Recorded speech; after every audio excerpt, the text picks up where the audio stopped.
សួស្តីបងប្អូនអរគ្នាស្វាគមន៍មកកាន់ Channel Visible Live បាទបងប្អូន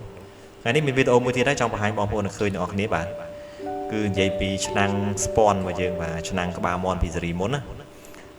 ឆ្នាំងក្បាលមាន់ពីស៊េរីមុនវាជាប្រភេទជាឆ្នាំងកម្របងប្អូនឆ្នាំងខ្លះឆ្នាំងដែកទេប៉ុន្តែក្បាលមាន់ហ្នឹងគឺធ្វើពីគេហៅថា spawn ត្រជាក់បាទដូចបងប្អូនឃើញនៅរូបនេះគឺខ្ញុំចុះទៅមើលនៅខាងស្រុកមួយនៅខេត្តសៀមរាបបាទគឺគាត់អ្នកភូមិហ្នឹងគាត់នៅសល់ឆ្នាំងអ៊ុតសេរីចាស់ហ្នឹងឲ្យមានក្បាលមាន់នេះបាទក្បាលមាន់ហ្នឹងធម្មតាពីមុនយើងដាក់ខ្ជុំដាក់អីចឹងពេលយើងប៉ះក្បាលដៃទទេយកទៅប៉ះក្បាលមាន់ហ្នឹងវាអត់ក្តៅទេដោយសារតែក្បាលមាន់ពីស៊េរីមុន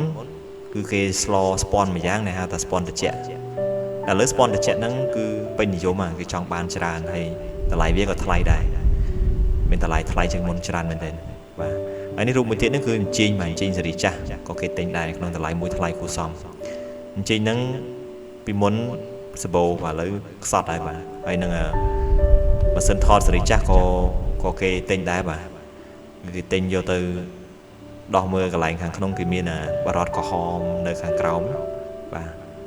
ខ្ញុំមិនដឹងថានៅកន្លែងណាប៉ុន្តែគេសុំទិញឲ្យតើពួកសេរីចាស់ចឹងណាគេទិញនឹងតម្លៃមួយថ្លៃហើយវីដេអូនេះខ្ញុំថតមួយនៅកន្លែង